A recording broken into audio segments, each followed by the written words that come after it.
Hey everyone, it's Mike Andes, and you're listening, you might be watching to the Landscape Business Course podcast, the video stream here on YouTube or on Facebook. Thank you again for joining in. Today's going to be a short episode, but I had a couple people email me in the past 24 hours about the same thing, and it is overhead recovery. And if you're just starting out, you might have never really thought about overhead recovery or what it even means. But we are talking about something that, in my opinion, eats into the profit margins of many landscapers, and it's why they sell so much, jobs, and up front it looks like they're going to make a bunch of money, and at the end of the job they realize they didn't make any money, or they realize, they wonder where the money went. It's just disappeared, and all of a sudden they did a great job, they thought, on the project, and they thought they made good money on it, and yet there's just no money in the bank, there was no money made on the job. And so a big part of this is overhead recovery. So when we talk about overhead, it's really a cost of doing business. So there's certain fixed costs that are involved in running a business, and then there's variable costs. So you've heard me probably talk about this before. In our industry of landscaping and lawn care, we have a high variable cost. What that means is if we got a graph here, as you do more and more work, the variable cost also correlates with that. In other words, the more work you do, the more costs you have. This would be your revenue. As you do more revenue, your cost, your variable costs also increase. They are closely correlated with your revenue. There are certain economies of scale, so it might not exactly be parallel. However, as your revenue increases, your variable costs go up. Your variable costs are things like labor, materials, etc. Your biggest cost centers are usually variable costs. The more work you do, the more costs you have. Now, there's another cost, though, that is fixed costs.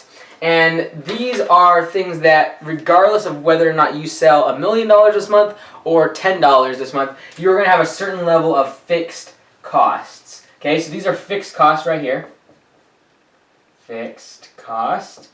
And these are going to include things like rent, if you have a property. They're going to include things like payments on your equipment. It's going to include things like insurance. And usually, this isn't exactly right, because usually your fixed costs are going to go up slightly according to your revenue. You're going to get more fixed expenses, fixed costs as your revenue increases. So maybe more accurately, it should be something like this. However, your fixed costs don't change. So if your year looks, your revenue goes like this, and this is spring and summer and things like this, it's busy up here, and winter on these other sides, your variable cost is going to correlate with that. However, your fixed cost isn't going to change that much. And this is where people get into trouble. In the winter, when their fixed costs are high, their revenue is down, variable costs are low, they're not hiring more people, they're not having a bunch of materials that they have to buy, but it's in these places where people really start to fall apart in their business and cash flow when it comes to landscaping. However, when we talk about overhead recovery, the big thing we want to talk about is, first of all, what is overhead? So overhead is a cost of doing business that isn't directly correlated with a specific job. For instance, if you go to a job, you're going to budget, what are your materials? What's your labor? Very few business owners then think about the other costs involved with doing that job. What's the cost of insuring all the trucks that are going to drive to that job? What's the cost of having workers' insurance, workers' compensation on all the employees that work on that job site? That might cost just that, a couple of dollars an hour. And so the cost of insurance, the cost of fuel of driving people back and forth to that individual's house. Yes, you might have 50 hours on that landscape project budgeted for man hours. However, have you factored in to your hourly rate your overhead? If you haven't, you need to do it in other places. So there's two ways to do what I'm talking about today. I'm talking about overhead recovery, and you can do it two ways. One is bake it into your hourly rate. So if you're charging $50 per hour, $50 per man hour, and you have you want to recover $10 per hour of overhead per man hour, you will need to charge $60 per man hour. And you say, well, how do you know that your overhead is $10 per hour? What you'll need to do is take all your expense list, see what is considered overhead, things like what are fixed, and your rent and your insurance and gas expenses, and then divide it by how many hours that you cumulatively hire throughout that entire month. So let's say it's $10 per month, $10 per hour of overhead expense that you have to charge. Now this is the rate you are going to charge the customer, all right, because it's going to include your overhead recovery. So this is way number one. However, I find far too often what people will do is they start fudging these numbers, like, oh, well, maybe it's not $10 in overhead recovery on this job, things like that. So this is another alternative way of doing this. When you're looking at a job, you're going to be looking at labor and materials. And instead of trying to maybe you're against raising your hourly rate, for instance. Well, let's do this. Let's try to get your overhead recovery on 3 different areas. So these are 3 different areas that you can get your overhead recovered on and bake it into your pricing for your jobs. So number 1 is materials and supplies. So this is going to be everything from soil and mulch that you use on a job to the fertilizers that you use, all of that. A lot of times what people will do on their estimate is 60 man-hours, and then they'll charge the cost of their materials and supplies, but they'll charge those at the cost that they get wholesale. So for instance, for materials, at our company, we might get our mulch for say $20 per yard. But when I go to an estimate and I'm going to use 10 yards of material, I'm not going to charge them $200. I'm not going to charge $200. That's the cost to me. However, I'm going to charge them $35 per yard, and thus charge them $350 for those 10 yards of mulch. You say, well, you're charging more than your cost. Yes, that $150 that I make here is overhead recovery. That $150 is going to go into the truck that I need to haul that amount of material. You might have to go and pick it up from a depot, a supplier depot, or we have to warehouse our materials and at our shop. So we want to make sure we take that overhead and get it back, and that cost of having to retail and store all of that material, we want to make that back in the estimate. So when I go to a job and I have 10 yards of mulch, I'm not charging my cost. I'm charging the retail value of that product, and the markup there is overhead recovery. So materials and supplies, that's the first way that you can recoup your overhead. Number 2 is equipment. A lot of people don't think about this one. And that is, as you get more and more equipment, you get bigger and bigger pieces of equipment, for landscaping specifically, you stop thinking about the cost that it takes to get that piece of equipment. For instance, if your hourly rate is $60 per hour, and someone out on a mowing crew and they're making $60 an hour when they're at a job, when you have a landscaping job and you have a $50,000 track loader or a $50,000 excavator, to charge the same hourly rate of $60 is really crazy, because one guy can have a push mower, a weed whacker, and a blower, and a small trailer and a small truck, and be out on his way making $60 an hour mowing lawns. To then have the operator that has greater experience, you have to pay him more, and he's hauling a big truck and a big trailer with a big piece of equipment that you paid a bunch of money for, to be making him then only charging the customer $60 per hour for his time is crazy. So what we do is we still have our same hourly rate across the board, whether you're mowing lawns or you're doing excavator work, but we make sure we recoup the cost of that $50,000 machine by charging what it would usually cost us to rent. So if I was going to rent that piece of equipment, it might cost me $299 for the rental of an excavator for a day and getting it delivered to my job site from a rental company. Now, instead of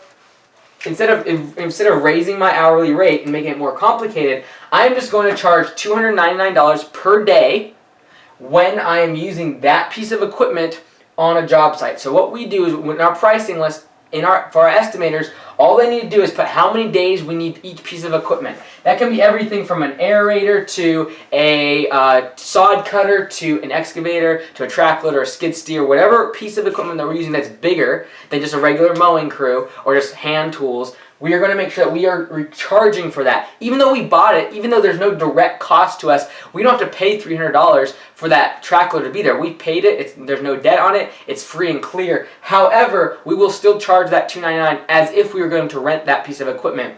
And so, if someone works, say, a 10-hour day on that piece of equipment, $60 per hour is their labor rate. However, we have charged $300, and over the course of that 10-hour day, basically $30 per hour has been in overhead recovery.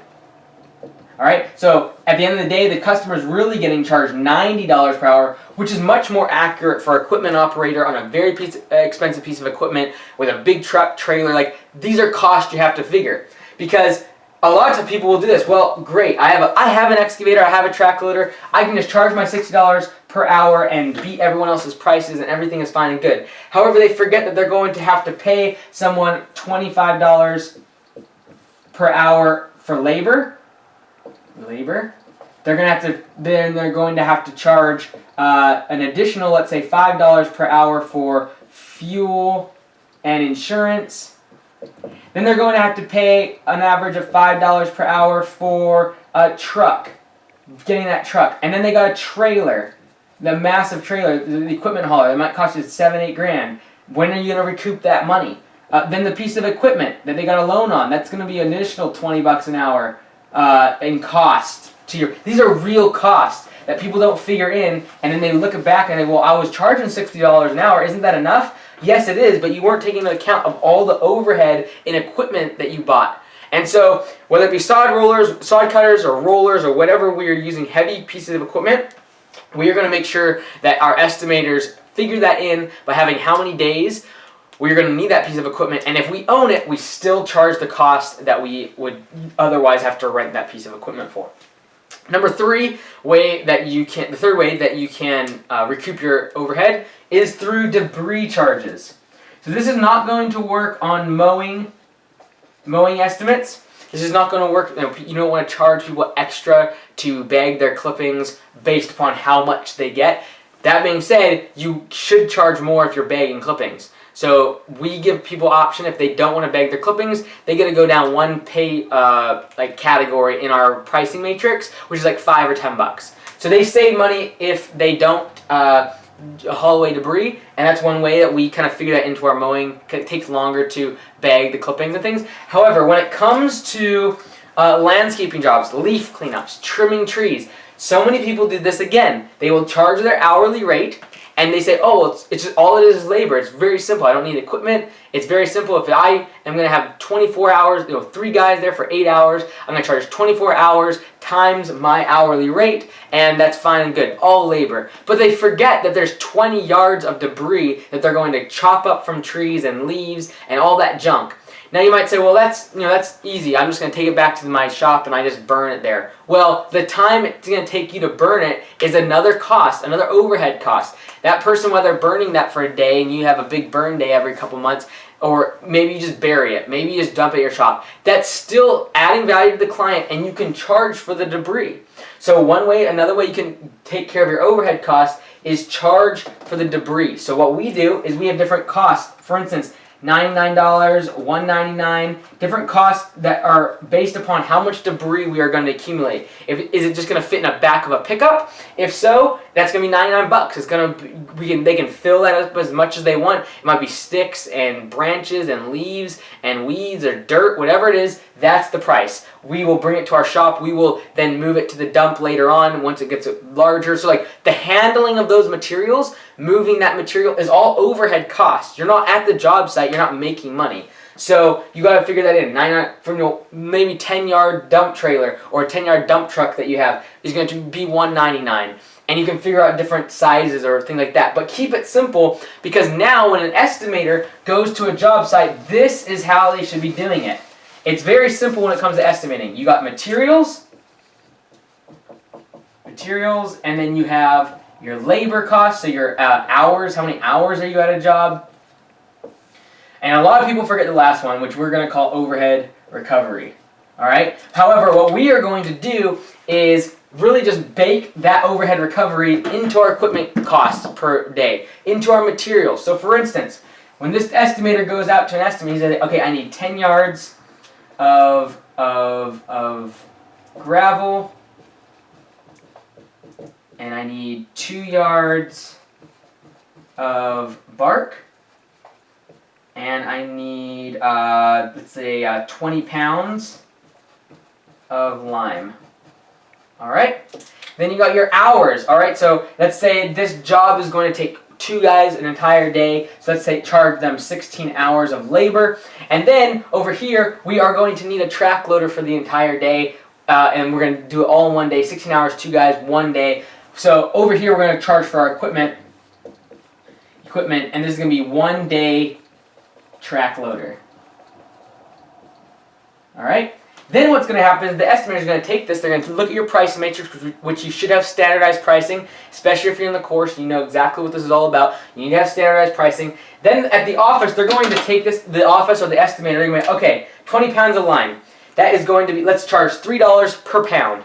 And so they're going to be $60. And a lot of people are like, wait a second, I can get 20 pounds of lime for $10. Yeah, but that $50 is overhead recovery, that extra that you're making there. Maybe we don't charge $3 per pound. You get what I'm saying, though. Let's just say, even if you did, let's say it cost $20 to buy this lime, and so you made $40 overhead recovery. On this 2 yards of bark, you might charge, let's say you're going to charge $40 per yard for your bark. So now you're at $80 cost to the client. You say, well, wait a second. I can buy that for $20 per yard, and you're charging the customer $80. Yeah, but the extra $40 you make there is overhead recovery. 10 yards of gravel. Okay, well, you say, well, I can get that for $20 a yard too, but you're going to charge $40 per yard, and now it's $400 instead of $200. That extra $200 is an overhead recovery. Now all of a sudden you've made $40 from here. You have made $40 from here, and you've made $200 from here in overhead recovery. So $200 from the gravel, $40 from the bark because you're charging extra there, and $40 from the lime. Now you have recovered $280 in overhead recovery. That is profit for some people, but really at the end of the day, these are costs that you're just not taking into account right now. Because most people would just take your hours, let's say I'm charging $40 per man hour, and so I'm going to go to this, I'm going to charge $640 for the day. 16 times 4, that's correct. So $640, that's $40 per man hour. At 16 hours for the day, $640. Most people would charge their $20 for their lime, their $40 for the bark, their 10 yards of gravel for $200, and then they would add it to this. And then they would say $640 plus the cost of my materials, and I'm done. But they forget about overhead recovery and overhead recovery, charging $299 over here. So this job could have been a great job and all, but just by factoring in overhead, you've been able to add $299 and $280 to the bottom line. So 6,280, that's $579. An extra $579 in overhead recovery. I promise you, if you didn't charge this and you didn't charge this overhead recovery, you would lose money on this job just by charging your hours and then your cost of goods. Because you're going to have to go pick up that gravel, you're going to go pick up that bark, you're going to have to pick up that lime, you're going to need a big truck and trailer to haul around this track loader and pay the loans on that track loader. These are all important things that most people don't think about, and they wonder why they don't make any profit on a job. So I take into consideration your materials, your hourly rate, your equipment, your supplies, and see if you can factor in your overhead by charging retail pricing, a little bit of a markup on your supplies and your equipment, and then making sure, or the alternative is on your hourly rate to bake it in. So instead of going 40, you just say, okay, well, we're going to charge $50 per hour. However, the best way to do this is baking the pricing, the retail pricing, into your materials cost that you're getting at wholesale, as well as charging when you have more equipment on the job site. So I hope that answers some of your questions. I know that's not the perfect answer. Some people will disagree with how I do this. However, this is the cleanest way to do it, because the more equipment you have, and bigger equipment and things like that on a job site, you will then make more profit, which will cover the cost of buying those pieces of equipment. So this is really my opinion. Some people will differ with me, but I hope it helps you. Again, this is Mike Andes. You're listening to LandscapeBusinessCourse.com. Thank you all so much for joining the course and being part of the community. Quick announcement is I've changed my email address. Mike@landscapebusinesscourse.com still works. However, we've been having some glitches with our server, and so I changed it, info@landscapebusinesscourse.com. And stay tuned, because January 2019, we're going to have a landscapers conference. It's going to be called Landscape Summit 2019. Stay tuned for the details. We're going to have a live in-person seminar and conference with a couple hundred other landscape business owners, and we're going to see what we can do together. Thanks so much. Thanks again for listening. Mike Andes, landscapebusinesscourse.com.